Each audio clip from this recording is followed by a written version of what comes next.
the Filipino Flash, Nonito Donaire. Nayoya Monster Inoue. The Filipino Flash, Nonito Donaire versus the monster Naoya Inoue. Hi, this is Bernardo Concepcion, and you are watching Suntok Pilipinas. Please subscribe. Thank you. Mga kababayan, kamusta? Welcome po sa Suntok Pilipinas. Ngayong June 7, 2022, yan po ay ngayong hapon dito sa Pilipinas. Nagaganapin sa Super Arena sa Saitama, Japan. Ay magaganap na ang bakbakang Donaire versus Inoue para sa pangalawang pagkakataon. Ang ating WBC World Champion na si Nonito Donaire na isang 4 World Division Champion na patuloy pa rin gumagawa ng pangalan dito sa sport na boxing. Para sa ibang mga boxing fans, si Nonito Donaire Jr. ay isa sa mga boxing's greatest lighterweight champions. Kaya naman, ang kanilang bakbakan ni Inoue ay isa sa pinakamagagandang championship battles na nakita ng buong mundo. At ayon kay Bob Arum na promoter ng Top Rank, ang Naoya Inoue versus Nonito Donaire na bakbakan ay isa sa mga greatest championship na nakita niya. Si Naoya Inoue alias Monster ay isang 3-weight division world champion na dating WBC light flyweight champion noong 2014 at nakuha ang WBO super flyweight title noong 2014 ng December. At May 25, 2018 nang nakuha niya ang WBA World Bantamweight title laban kay Jamie McDonnell. At si Naoya Inoue ay may record din na winning streak. Natalo niya ang mga world champions na hindi pa napapabagsak dati at siya lamang ang nakagawa nito. Si Nonito Donaire, isang 39 years old future Hall of Famer na numbalik ang sigla ng kanyang karera. Simula nang siya ay bumaba mula featherweight matapos matalo via decision kontra kay Carl Frampton noong 2018. Ngunit matapos niyan, tila nabuhayan at isang bagong Nonito Donaire ang ating nasasaksihan. Magmula nung manalo siya kay Ryan Burnett at Stephen Young, nanalo siya via stoppage.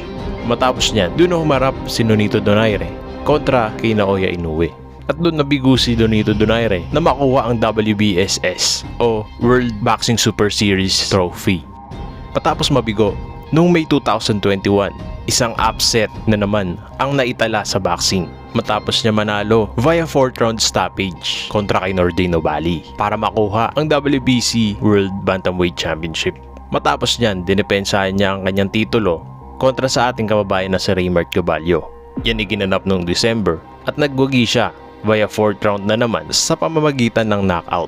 Si Nonito Donaire ay may alas na the Filipino Flash na isang 39 years old, may stance na orthodox at may height na 5'7" at may reach na 68.5. Siya ay tubong Talibon Bohol, ngunit ngayon lumalaban sa Las Vegas, Nevada, USA. Si Nonito Donaire Jr. ay isang 4-weight division champion ay may record na 49 wins, 6 na talo at 28 sa kanyang mga panalo ay via knockouts. Siya ay nagwagi sa kanyang huling laban via knockout kontra sa ating kababayan na si Raymart Caballo. Ginanap ang kanilang laban noong December 11, 2021 dito sa Dignity Health Sports Park, Carson, California para sa WBC World Bantamweight Championship. Sa kabilang corner naman, si Naoya Inoue ay may alias na The Monster, isang 29 years old na isang Japanese fighter na may stance na orthodox at may height na 5'5" at may reach na 67.5.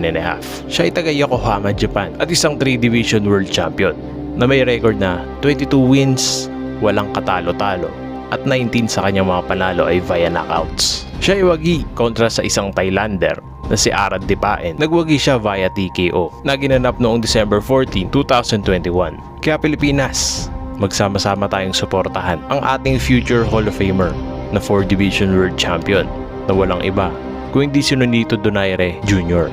para makamit ang ating unang undisputed champion na hindi lang dito sa Pilipinas kung hindi buong Asia. Kaya ibigay natin ng 100% na suporta para sa ating legendary na si Filipino Flash, Nonito Donaire. Kaya Pilipinas, ibigyan natin ng 100% na suporta sa ating kababayan na si Nonito Donaire Jr. para makuha ang mga titulo dito sa Bantamweight Division. At masugpo na tong The Monster na to na marami na ring na biktimang Pilipino. At ito na sana ang maging road kay Nonito Donaire Jr. para sa kanyang undisputed championship Kung mangyayari po yan, first time po yan sa Pilipinas na magkaroon tayo ng undisputed. Hindi po nagawa ng ating kababayan na si Manny Pacquiao noon yan, pero tatry po ng ating the Filipino Flash Nolito Donaire na makuha ang undisputed at mapabagsak itong si Naoya Damasio Inoue. Tapos nun, undisputed na po. First time po yan na mangyayari. Hindi lang sa Pilipinas, kundi sa buong Asia na magkaroon ng undisputed champion sa boxing. Yun lamang po at huwag niyo pong kakalimutan mag-subscribe, mag-like at mag-comment po sa ating channel. Salamat po.